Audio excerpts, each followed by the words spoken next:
반갑습니다. 청소년 상담 이론과 실제 이제 첫 번째 시간 같이 내용을 보도록 하겠습니다.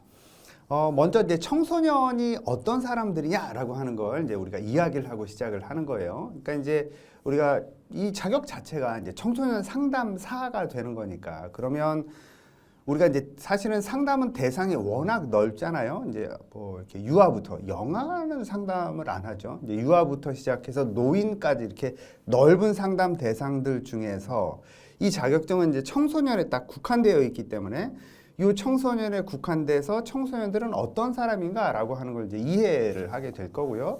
뒤로 가서 이제 우리가 다양한 이론들을 볼 때도 여러 이론들, 그러니까 아마 선생님들 중에 이제 상담에 대해서 좀 공부를 하신 분들은 뭐 아이들이 발달하면서 나타나지는 특징들, 이렇게 단계별로 특징들을 이렇게 이야기를 할 텐데 그 중에서도 다른 걸 이야기를 하지 않습니다. 청소년에 대해서만 이야기를 하고 사실 시험 문제도 거의 청소년에 맞춰서 시험 문제가 나오기 때문에 그렇게 여러분이 청소년은 이런 특성들을 가진 이런 대상들이구나라고 하는 걸 좀 아실 필요가 있다는 거죠. 그래서 이제 이론 첫 번째 보시면 청소년의 정의 및 내담자의 특성에 대해서 이야기를 하고 있습니다. 1번 보시면 청소년의 정의에 대해서 얘기를 해요. 청소년의 개념, 동그라미 1번입니다. 청소년이라고 하는 건 그러면 이런 거죠. 조선시대에도 청소년이라는 명칭이 있었을까? 없었던 것 같아요. 그때는 청소년이라는 개념이 없었고요.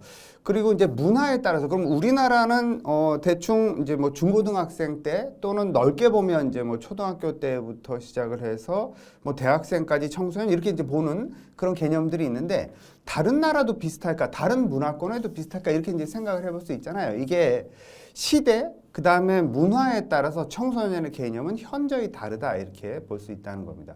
왜 이제 옛날에 아마 그 선생님들도 그런 얘기 들어보셨겠습니다만 어렸을 때 결혼을 해. 뭐 그런 경우도 있었잖아요. 그런 경우에는 청소년 시기를 거치지 않고 바로 성인이 되는 그런 시대도 있었다라고 하는 거죠. 그러니까 이게 시대와 문화에 따라서 청소년의 개념이 현저히 달라진다라고 하는 거 이걸 우리가 좀 생각을 하셔야 되고요. 그래서 동그라미 기억이 그 내용입니다. 그래서 동그라미 니은에서는 그래서 청소년은 길 수도 있고 짧을 수도 있고 아예 없는 그런 문화 시대도 있었다라고 볼 수 있습니다. 동그라미 디귿에서 보시면 그래서 보통 많은 나라들은 이걸 통과 의례를 거쳐서 뭐 성인식 뭐 이런 것처럼 그래서 뭐 어떤 원시 부족 같은 경우에는 뭐 어떤 동물을 사냥했을 때 뭐 성인으로 인정받는다 뭐 이런 것들이 있던 것처럼 성인식이라고 하는 통과 의례를 통해서 넌 이제 성인이 된 거야라고 확인시켜주는 그런 것들이 이제 뭐 있었다라고 하는 거죠. 근데 이제 동그라미 리을에서 보시면 이제 현대 사회로 들어올수록 우리나라 같은 경우도 현저히 증가하고 있는데요. 현대 사회로 들어올수록 이 청소년 시기는 점점 증가하는. 그래서 아마 선생님들도 많이 들어보셨고 어떤 선생님들은 좀 젊은 선생님들은 이제 본인이 그런 경험을 하실 수도 있는데 대학 졸업을 늦추고 이제 뭐 이렇게 그 취업 준비를 이렇게 한다든지 이런 거. 그러면 이게 그 시기가 취업으로 들어가서 독립적인 생활을 하기까지가 시간이 점점 늘어나는 이런 현상들을 많이 보이고 있다. 이건 유독 우리나라에서만 나타나는 현상이 아니고요. 선진국 많은 나라들에서 보이는 현상이다. 이렇게 볼 수 있습니다. 동그라미 2번에서 보시면 그럼 이제 법적으로 청소년이 어떻게 구분이 돼 있냐라고 하는 거. 이게 이제 사실 되게 복잡한데 아주 중요하진 않아요. 그래서 이런 식으로 나눠볼 수 있구나. 이게 문제로 나온 경우는 제가 못 본 것 같아. 1급에선 나와요. 1급에선 나오는데 2급에서는 못 본 것 같아서 이렇게 구분하는구나라고 여러분이 좀 그냥 이해하고 넘어가시면 될 것 같아요. 동그라미 기억에서 보시면 유엔에서는 청소년을 어떻게 정해놨냐면 15세부터 24세 이렇게 나이로 딱 끊어놓은 거지. 그 다음에 동그라미 니은에서 보시면 국제식량기구 FAO에서는 어떻게 정의했냐면 10살부터 24살까지. 이게 더 넓어졌네. 그렇죠? 그 다음에 동그라미 디귿에서 보시면 이게 문제인데 우리나라에서 법마다 달라요. 법마다. 이게 그래서 좀 통일을 시켜야 된다. 그리고 이제 뭐 우리가 나이를 이야기할 때 만 나이냐 그냥 나이냐 이게 법으로도 이렇게 아주 통일되어 있지가 않아서 그래서 현재 문제 상태에 있다 이렇게 보시면 됩니다. 근데 뭐 법을 바꾸려고 하면 많은 게 바뀌어야 되기 때문에 그래서 이거 바꾸진 않고 있어요. 그래서 보시면 청소년 기본법, 청소년 활동진흥법, 청소년 복지지원법, 청소년 보호법 이렇게 앞에 청소년이라는 단어가 들어간 법에는 대상이 누구냐라고 보냐면 청소년이라는 명칭을 써요. 청소년에 대해서 청소년이라는 명칭을 써서 쓰는데 그 아래 보시면 이제 소년법 같은 경우에는 소년이라는 명칭을 쓰는 거예요. 청소년이라고 안 쓰고 소년 이렇게 이제 부른다는 거예요. 또는 미성년자 이렇게 부르는 법도 있어요. 그러니까 뭐 청소년을 소년이라고 부를 수도 있고 미성년자라고도 부를 수 있구나. 이제 이렇게 다양하게 부른다라고 하는 거 먼저 보시면 청소년 어쩌고 법 이러면 이제 호칭은 청소년이 호칭이 되는 거고요. 그 중에서 기본법, 활동진흥, 그다음에 복지지원 여기까지는 9살부터 24살까지 더 넓어졌어요. 그 다음에 청소년 보호법은 만 19세 미만, 뭐 0세부터라는 얘기예요. 이 얘기는 만 19세가 안 됐으면 청소년 보호법 아래 있는 청소년으로 간주한다 이렇게 보시는 거고요. 그 다음 이제 소년법이라는 법이 있습니다. 이 소년법에서는 19세 미만을 소년으로 보는 거예요. 호칭도 달라졌죠. 그 다음에 아동 청소년의 성보호에 관한 법률 보시면 이제 아동 청소년이라고 호칭이 아동을 포함한 청소년을 얘기를 하는 겁니다. 아동 청소년이라고 불러서 이제 나이도 19세 미만 이렇게 되어 있고요. 아동복지법에서는 호칭을 또 아동이라고 부릅니다. 청소년이라고도 안 부르고 그래서 19세 미만 이렇게 얘기하고요. 근로기준법에서는 연소자라는 용어를 쓰고요. 15세 미만으로 이제 구분을 하고 있다. 뭐 학교에 재학하고 있으면 18세 미만으로 얘기한다라는 거고요. 그 다음에 형법과 민법에서는 미성년자라는 호칭을 쓰고요. 형법에서는 14세 미만, 뭐 촉법 소년, 뭐 이런 얘기 있었잖아요. 그거 얘기하는 겁니다. 그 다음에 민법에서는 미성년자라는 호칭을 쓰고 19세 미만 이렇게. 야, 호칭도 다 달라. 법마다. 그 다음에 나이도 다 달라. 이게 이제 법에서 의도하는 게 있어서 그렇구나. 이제 이렇게 그 정도만 여러분이 알아두시면 되고요. 이게 시험에 직접적으로는 잘 나오지는 않기 때문에 우리가 외울 필요까지는 없다. 그 아래 보시면 양가로 2번에 청소년 내담자의 특성에 대해서는 여러분이 꼭 아셔야 됩니다. 이게 왜 그러냐면 우리가 청소년 상담사로서 청소년이 누구야? 그럼 청소년 이 사람들은 어떤 특성을 가졌어? 이걸 이제 이해해야 되는 거기 때문에 그렇습니다. 그래서 내담자의 특성에 대해서는 알아야 돼요. 동그라미 1번에 보시면 상담 동기가 부족합니다.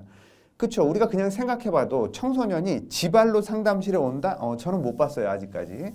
저도 이제 청소년 상담을 하는데 청소년들이 지발로 상담받고 싶어서 가끔 있긴 있다. 맞아. 너무 이렇게 사는 게 괴롭다라든지 너무 친구 관계가 어렵다라든지 이래서 그 뭐 부모한테 얘기해서 상담받으러 오는 친구가 가끔 있어요. 대부분의 경우는 부모가 끌고 와. 얘 요즘 이상해요. 또는 선생님이 상담 가 해가지고 와. 그래서 대부분 비자발적인 그 내담자가 특징이다 이렇게 보시면 됩니다. 그래서 의뢰된 내담자, 비자발적인 참여 이게 특징입니다. 그래서 상담 동기가 매우 낮아요. 그래서 청소년 상담은 동기를 이렇게 좀 끌어올려 주는 것부터 시작하는 경우가 상당히 많다 이렇게 보시면 되고요. 동그라미 2번에서는 그러니까 상담자에 대해서 오해를 하는 경우가 많습니다. 왜 그러냐면 청소년들이 와서 저를 뭐라고 부를게 아저씨 이렇게 부르지는 않을 거 아니에요. 뭐 그러냐면 상담 선생님 이렇게 부르거든요. 선생님이라는 이름이 들어가. 이름? 아니 명칭이 들어가. 그러니까 선생님이라고 부르는 순간 담임 선생님과 뭐 수학 선생님, 영어 선생님하고 이렇게 비슷해지는 거지. 그러니까 상담사들도 그들 중에 선생님들 중에 일부가 아닐까 이렇게 생각하는 그런 경우가 많습니다. 그래서 이런 것들이 이제 좀 선생님에 대해서 기본적으로 부정적인 그런 인식이 있는 친구들 같은 경우에는 상담 선생님에 대해서 선생님이라는 호칭이 들어가기 때문에 부정적이다 이렇게 볼 수 있습니다.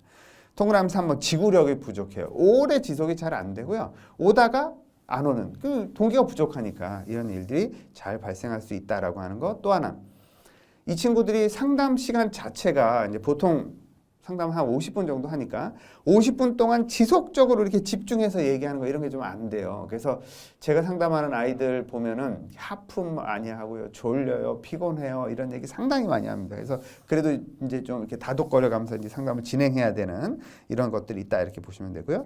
동그라미 4번 인지적 능력이 좀 부족하다라고 하는 거. 인지적 능력이 뭐 현저히 떨어진다 이 정도까지는 아니라 할지라도 우리가 뒤에서 많이 이야기하겠습니다. 그래서 이제 이걸 설명을 안 드리고 넘어갈 건데 상상 속 청중이라고 하는 거. 우리 교재는 상상적 청중 뭐 이렇게 돼 있는데 뭐 보통 이제 상상 속 청중 엘킨드라고 하는 학자가 얘기했죠. 개인적 우화 이런 이제 인지 오류들을 이 친구들이 갖고 있는 경우들이 많아서 그런 걸로 인해서 문제가 발생되는 경우들이 상당히 많다 이렇게 보시면 됩니다. 그다음에 또 하나는 아주 이상주의적인 사고를 하는 경우가 많아요. 제가 제 고등학교 시절을 생각해봐도 뭐 그런 적이 있었어 이런 생각이 들기는 해요. 뭐냐면 가장 이상적이어야 한다는 거예요. 세상은. 그 이상적인 걸 배우니까 학생 때는 이상적인 걸 배우잖아요. 그러다 보니까 우리 부모도 그리고 세상도 이상적이어야 되는데 왜 그렇지 못해 해서 분노하는 이런 경우 중고등학교, 대학교 때 그런 경우들이 좀 많죠. 이런 것들이 이제 나중에 나이가 들어보면 그렇지 세상 그렇게 이상적일 수는 없어라고 하는 게 좀 받아들여지는데 그런 경험이 부족하기 때문에 발생하는 문제들이 있을 수 있다라고 하는 겁니다. 그다음에 동그라미 5번에서는 동시다발적인 관심이 너무 많아요. 그래서 어떤 작은 어떤 소스만 있어도 관심이 확 흩어지는 이런 경우들이 좀 많이 발생한다라고 하는 거고요. 동그라미 6번에서는 감각적인 흥미와 재미를 추구하는 것. 특별히 요즘 같은 경우에는 더 그렇죠. 뭐 스마트폰이라든지 뭐 이런 그래서 아주 내 그 좀 지루함 이런 것들을 쉽게 이렇게 해소시켜 줄 수 있는 도구들이 많다 보니까 뭔가 조금 지루해지는 것 같아요. 상담 장면이 그렇잖아요. 뭔가 이렇게 진지해야 되고요. 뭔가 진득하니 뭘 얘기해야 되고 이런 것들을 오래 지속하는 걸 좀 쉽게 받아들이지 못하는 경우들이 좀 많습니다. 그래서 좀 이렇게 감각적으로 재밌고 즐거운 거 이런 것들을 좀 찾으려고 하는 그런 경향성이 높다 이렇게 볼 수 있고요. 동그라미 7번에서는 환경 영향을 좀 많이 받습니다. 특별히 친구들. 그래서 부모님들이 그런 얘기 많이 하잖아요. 친구 잘 사귀어야 된다 뭐 이런 얘기하고 그리고 이제 나쁜 그 이런 환경이 있는 곳에는 가지 말아라 이런 얘기 많이 하잖아요. 이런 것들이 이제 영향을 좀 많이 받기 때문에 그렇다 이렇게 볼 수 있죠. 동그라미 8번에서는 언어 표현력이 부족하다. 언어 표현력이 부족하죠. 이제 어른들 입장에서 봤을 때 이거는 어른들 입장에서 봤을 때 자기들끼리 어떤 사용하는 어떤 은어라든지 뭐 비속어라든지 뭐 유행어 이런 것들이 있죠. 그래서 그런 것들 위주로 이제 사고를 하고 특별히 제가 이제 청소년 상담을 이렇게 해보고 저도 아이를 이렇게 키워보면 한자어에 대한 이런 인식 같은 게 많이 부족해서 의사소통이 아주 이상해지는 이런 경우들이 상당히 많죠. 그래서 뭐 그런 SNS에 그런 그 나오는 거 많이 있어요. 금일 뭐 이랬더니 금요일이라고 이렇게 이해한다든지 뭐 이런 것들이 이제 사실 그 우스갯소리로 하는 얘기기는 합니다만 한자어라든지 이런 게 익숙하지 않은 친구들이다 보니까 그런 데 있어서는 좀 이해를 잘 못하는 이런 경우들이 있다 이렇게 볼 수 있습니다. 동그라미 9번에서는 이제 왕성한 변화를 이루는 발달 시기다라고 하는 거.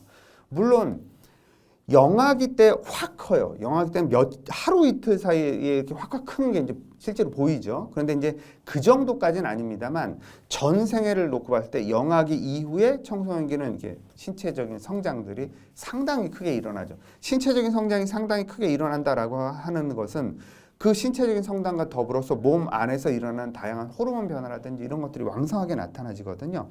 그래서 그런 것들이 이제 큰 변화를 일으켜요. 그러다 보니까 어떤 호르몬의 변화는 실제로 우리의 감정의 변화를 그냥 만들어내요.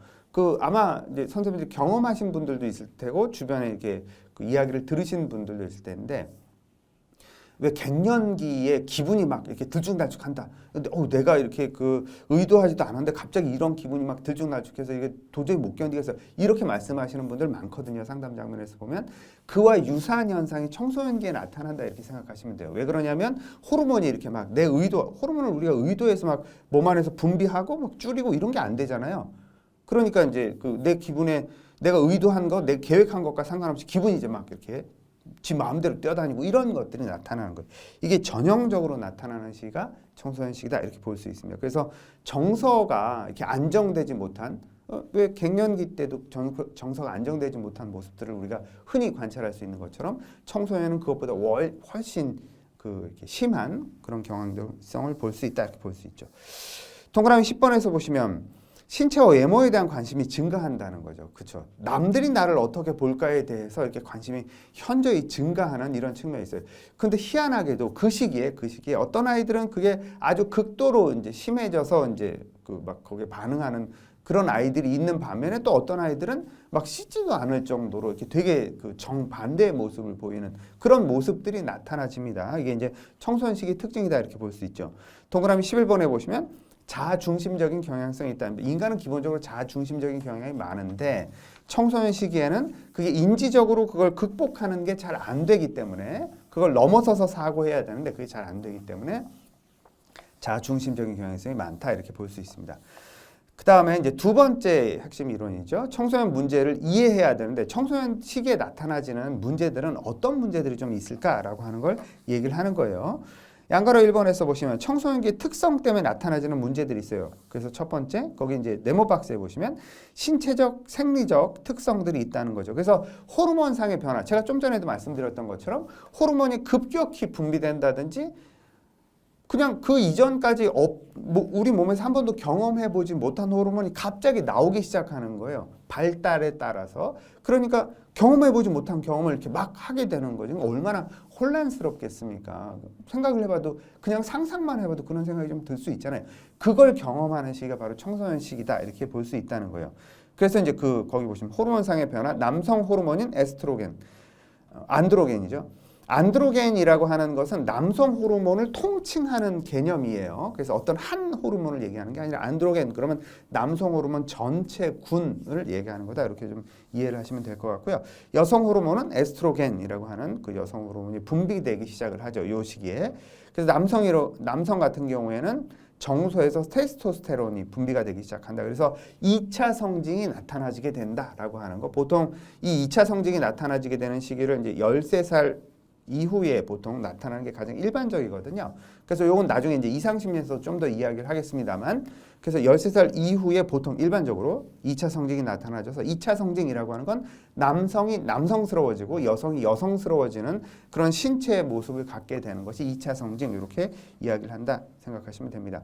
두 번째 점을 보시면 성장 폭발이 일어난다. 앞에서 잠깐 말씀드렸죠. 신체적으로 급격한 성장이 일어나요. 그러다 보니까 몸도 남자아이들은 남성스러운 몸이 되죠. 키도 커져요. 그러니까 2차 성징이 되면 애들처럼 안 보이거든요. 그러니까 다른 사람들이 대할 때 이 애야 아니면 어른이야 이렇게 이제 혼란스러운 그런 어떤 그 반응을 보이겠죠. 그러면 그 반응을 보는 청소년 입장에서는 만약에 이제 제가 청소년인데 나는 조금 엊그제까지 애였어. 그런데 이제 막 내가 몸도 커지고 호르몬도 뭐 이런데 이제 나를 이게 애인지 어른인지 막 혼란스러워서 대하면 나도 혼란스러운데 이 사람도 나를 혼란스럽게 대하니까 얼마나 더 혼란이 가중되겠냐라고 하는 거죠. 이런 것들이 발생하게 된다라고 하는 겁니다. 그 다음에 그 아래 이제 네모 박스에 보시면 인지적인 특성에서 보시면 이제 첫 번째 점, 정체감 위기를 경험하게 된다라고 하는 거. 아동이라고 보통 분류했을 때만 하더라도 누구의 아들, 누구의 딸 이런 식으로 이제 불려지는 경우가 많아요. 본인이 이제 부각이 되거나 그런 경우가 별로 없는데 이게 청소년식으로 딱 들어오면서 이제 아동도 아니고 어른도 아닌 이게 어정쩡하다 그러면 싫어할 텐데 애들이 하여간에 그 중간에 그렇다고 이게 이제 단계기는 한데 이제 뭐 이렇게 딱 이렇게 뭔가 이렇게 딱 심플하게 정리되지 않는 그런 이제 표현이 좀 죄송합니다만 어정쩡한 시기를 경험하게 되는 거죠. 그러니까 정체감 나는 누구지 내가 뭘 잘할 수 있을까 나는 뭘 하면 될까 이런 식의 다양한 혼란들이 발생하는 시기가 바로 이 시기다라고 하는 거죠. 어리면은 뭐 어리니까 이건 나중에 생각하지 뭐 이렇게 간다 하더라도 이제 청소년 시기에 되면 그 다음에 이제 어떤 취업이라든지 이런 것들로 인해서 내가 온전히 독립해서 책임을 져야 되는 그런 나이가 된다라고 하는 그런 부담을 갖게 되는 거죠. 그렇기 때문에 정체감의 위기를 경험하게 된다라고 하는 거. 그 다음에 두 번째 점에 보시면 자기중심성으로 인해서 가상천중, 앞에서는 상상 속 청중이라고 불렀었습니다. 이 알킨드라고 하는 학자가 이야기한 건데 그 다음에 두 번째 개인적 우화라고 하는 거. 가상청중과 개인적 우화라고 하는 건 그 다음에 이제 엘킨드 지식인 부분에서 엘킨드가 이야기한 내용에서 나오기 때문에 제가 여기서는 넘어가서 이제 그 뒤에서 설명한다라고 하는 거예요. 그 다음에 세 번째 점에 보시면 그 줄 끝부분에 보시면 쭉 뒤로 가서 인지적 성숙과 사회 환경적 역할 변화에 의해서 크게 영향을 받는 그런 측면들이 있습니다. 이런 도덕성 발달이. 그러니까 도덕적이다라고 하는 건 물론 우리가 이제 발달 단계에서 보면 도덕성이 급격히 발달하는 시기를 남근기 시기에 도덕성이 급격히 발달하긴 합니다만 그 이후에 관계 안에서 사회적인 관계 안에서 적절한 도덕성을 습득해 나가는 게 이제 사춘기에 이런 청소년 시기에 가장 큰 특징 중에 하나다 이제 볼 수 있습니다. 그래서 환경의 영향을 크게 받으면서 도덕성이 발달해 나가겠죠. 그다음에 이제 네 번째 사회적 이해력이 발달합니다. 그 이전까지는 뭐 내가 생각하고 내가 경험하는 규모가 작았어요. 학교 친구들 그 범주 아니었다면 이게 이제 청소년 시기가 되면서부터 범위가 상당히 넓어지는 특성들이 있죠. 물론 뭐 요즘은 이제 그 초등학생들도 이렇게 범위가 넓어지는 측면이 많이 있긴 합니다만 어쨌든 청소년 시기가 되면 경험되는 세계가 현저히 증가하기 때문에 그런 과정에서 사회적 이해력이 발달되는 그런 측면들이 강하다 이렇게 볼 수 있습니다. 그래서 그 내용에 보시면 경험하지 않아도 상대방의 어떤 생각이나 감정이나 이런 것들을 이해할 수 있는 그런 능력들이 이제 이 청소년 시기에 발달된다 이렇게 볼 수 있습니다. 그 아래점에 보시면 상징적인 표현 체계. 왜 피아제 발달 이론에서도 보면 우리가 이제 추상적 조작기, 형식적 조작기 이렇게 얘기를 하잖아요. 그래서 형식적 조작기에 들어가는 시기가 바로 청소년 시기에 해당이 되기 때문에 상징적인 표현 체계가 발달이 되고요. 그 아래점에 보시면 정보 습득, 그다음에 문제 해결을 위한 효과적인 책략을 개발하는 통찰력을 가질 수 있게 되고요. 그 아래 이제 내용에서 쭉 보시면 이제 메타인지적 사고, 메타인지적 사고라고 하는 건 내가 어떤 생각을 하는구나라고 하는 걸 한 걸음 떨어져서 나를 관찰하는 거, 이걸 메타인지적 사고 이렇게 이야기를 하죠. 이런 것들이 이제 발달해 나갈 수 있고요. 이게 이제 그 형식적 조작기가 돼야 이런 능력이 생깁니다. 그 다음에 가설 연역적 사고가 발달할 수 있다. 이게 형식적 조작기가 되어야 나타나지는 현상이기 때문에 그렇습니다. 그 아래점에 보시면 우리가 앞에서도 얘기했던 것처럼 이상주의적 사고를 하는 것. 세상은 이렇게 돼야 돼라고 하는 것. 가장 이상적인. 그러니까 선생님이 이래야 되는데 왜 지금 선생님은 이렇지 못해서 불만이야. 세상은 이래야 되는데 왜 지금 세상이 이러지 못해서 불만이야. 우리 부모는 이래야 되는데 왜 그렇지 못해서 불만이야. 이제 이런 이상주의적 사고를 하는 것이 이 시기의 특성이다 라고 보시면 됩니다. 그 아래 점에 보시면 나만은 괜찮을 거야 라는 생각. 이게 이제 전형적인 개인적 우화예요. 뒤에서 설명드립니다. 그래서 나만은 괜찮을 거야. 남들은 다 다치고 남들은 다 무슨 일이 생겨도 나는 안 그럴 거야. 이런 사고들이라든지 또는 나의 독특성에만 몰두해가지고 이제 다른 사람의 어떤 입장이라든지 사고 이런 것들을 잘 이해하지 못하는 이런 면들도 또 보이는 그런 특성들이 있다 이렇게 볼 수 있습니다. 마지막 점에 보시면 자신의 견해를 관찰하려는 편협한 태도를 고집하는, 그래서 아주 고집스러운 이런 모습도 있어요. 그러니까 남의 입장을 잘 이해하는 측면도 있는데 자기 입장을 너무 이렇게 나 생각, 내 느낌, 내 그 입장만 강조하고 강요하는 이런 입장도 이렇게 아주 이렇게 혼란스럽게 들어있는 이런 시기가 바로 그 청소년 시기다 이렇게 볼 수 있다는 겁니다. 정서적으로는 어떤 특징을 보이냐라면 정서의 특징은 한마디로 얘기하면 혼란이에요. 매우 불안정해 있습니다. 이랬다 이게 그 하루에도 감정이 이렇게 막 그 주된 감정이 널뛰기를 해서 막 이랬다 저랬다 하고, 그래서 실제 그 청소년 상담을 하다 보면 내 감정이 왜 이런지 나도 잘 모르겠어요 이런 얘기들을 하는 친구들이 있어요. 자기 감정에 대해서 잘 파악하고 있는 애들이에요. 내 감정이 왜 이렇게 널뛰기를 하는지 잘 모르겠어요. 그건 호르몬 때문에 그렇다라고 하는, 우리 앞에서도 말씀드렸던 것처럼 실제로 그런 영향이 상당히 큽니다. 그래서 그 시기에는 그렇게 불안정한 게 뭐 너는 불편하겠지만 어떻게 보면 자연스러운 거야. 그게 이제 일반적인 거야. 남들도 다 그래. 나도, 선생님인 나도 그 시기를 거칠 때 그런 불안정한 감정을 경험했어라고 하는 그런 것들이 이제 어떤 위로가 될 수 있다라고 하는 거죠. 첫 번째 점에 보시면 성년기보다 더 강도 높은 정서적 경험을 하게 되고요. 불안정에 따라서 불안감, 죄책감, 수치감 이런 것들이 막 들쭉날쭉하고요. 작은 일에도 크게 화를 내기도 하고 쉽게 우울해지기도 하고 이런 모습을 보인다. 두 번째 점 보시면 방어기제 중에 부인 아니에요. 몰라요. 이런 얘기 많이 하죠. 청소년 아이들 키워보신 분들은 다 경험하시겠습니다만, 세 번째 점 보시면 정서적 경험에 대한 자각적인 태도를 가질 수 있다는 거예요. 그래서 이 시기가 되면 자기 감정에 대해서 좀 이렇게 한 걸음 떨어져서 자기 감정을 이렇게 파악을 해서 이 감정이 뭐다라고 이름을 붙이는 이런 것들이 좀 발달할 수 있다 이렇게 보실 수 있겠습니다. 그 다음에 이제 사회적 특성에서 보시면 첫 번째 점 부모로부터 개별화된다라고 하는, 그래서 앞에서도 말씀드렸습니다만 누구의 아들, 누구의 딸로 이렇게 명명되던 것이 누구로 명명되기 시작하는 이런 시기다 이제 이렇게 볼 수 있습니다.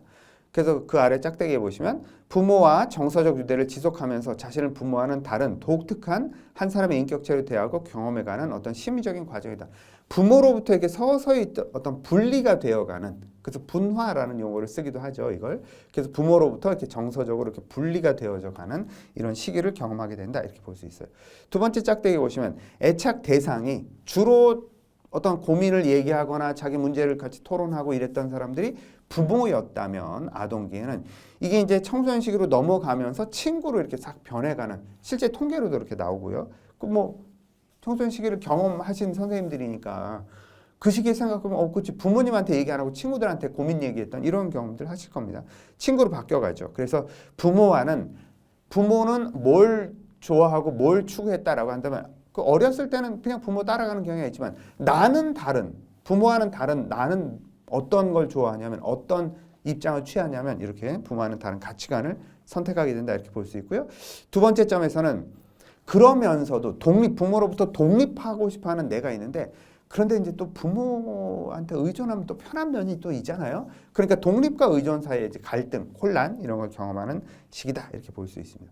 그다음에 세 번째 점에 보시면 그게 뭐 동성이든 이성이든지 간에 또래에 몰입하는 그래서 심한 경우에는 부모들은 어떻게 느낄 가능성이 있냐면 부모를 버리고 친구를 선택하는 이런 입장을 보이는 그런 게 이제 이 시기의 특성들이다 이렇게 볼 수 있습니다. 그래서 그 첫 번째 짝대기에 보시면 또래와의 관계에서 이제 어떤 심리적, 사회적 지지를 이렇게 얻게 되는.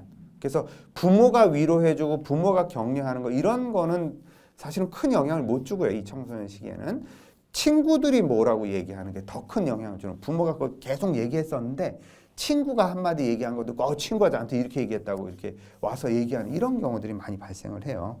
그 다음에 두 번째 짝대기에 보시면 또래 친구들로부터 충분한 지지를 받지 못하면 부정적인 자아상이 확립될 가능성이 좀 높아지죠. 또래 관계가 워낙 중요하기 때문에 사회적인 거부와 배척의 감정 또는 고립감 이런 것들을 경험할 가능성이 있다 이렇게 보시면 됩니다. 그 아래에 보시면 이제 지식인 부분에 엘킨드가 이야기한 자아중심성. 이 엘킨드라는 학자는 청소년 시기의 자아중심성은 사실은 왜 우리가 이제 그 구체적 조작기 이전에 자아중심성이 발생을 하죠. 감각운동기 때 자아중심성이 발생을 했다가 구체적 조작기로 넘어오면 자아중심성이 그래도 상대적으로 좀 줄어들어요.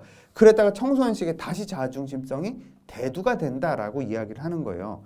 그래서 이 자아중심성을 두 개의 특징으로 이야기를 하는데 상상 속 청중은 왜 청소년 아이들을 이렇게 가만히 생각을 해보시면 마치 내 주변에 카메라 여러 대가 돌아가는 것처럼 행동하는 이런 모습들이 가끔 있죠. 그러니까 이제 뭐 물론 청소년 아이들이 뭐 심부름을 시킨다고 잘 하지는 않습니다만 청소년 아이들을 심부름 시킬 때 야, 너 요 앞에 그 뭐 편의점에 가서 뭐 좀 사와라고 하면 얘네들이 그냥 뭐 집에서 입던 옷 입고 나가는 게 아니라 옷 갈아입고 뭐 남들이 나를 보면 어떻게 보일까 이렇게 하고 나서 나가서 그거 하나 사오고 그러면 다행이긴 합니다만 어쨌든 이제 그렇게 나가는 거 아무도 신경 안 쓰는데 남들이 나에게 관심을 가질 거야. 내가 관심의 중심에 있을 거야 라고 하는 착각을 일으키는 게 바로 상상 속 청중 이렇게 보시는 거예요. 첫 번째 점에 보시면 과장된 자의식이다 라고 하는 거. 내가 나를 의식하는 거. 내가 나를 관찰하는 걸 자의식 이렇게 얘기를 하거든요. 그래서 자신이 타인의 집중적인 관심과 주의의 대상이 되고 있다라고 믿는 거. 이런 것들이 심하면 불안으로 가는 경우도 많습니다. 그 다음에 이제 개인적 우화는 앞에서 잠깐 말씀드렸습니다만 나는 특별해요. 한마디로 하면. 나는 특별해서 남들은 다 뭐 이렇게 어떤 위험한 상황에 야 어른들이 야 거기 가지 마. 거기 위험해. 이렇게 남들은 다 다쳐도 나는 특별해서 안 다칠 거야. 이런 생각을 하는 것 또는 나는 특별하기 때문에 내가 경험한 이 이제 이성 친구와의 이별은 아무도 이해할 수 없어. 남들도 다 이성 친구와 사귀다 이별을 했어도 나의 요 경험은 아주 특별한 경험이어서 남들은 내 고통을 이해하지 못할 거야. 이렇게 나가는 거 이런 것들이 개인적 우화 이렇게 이야기를 합니다.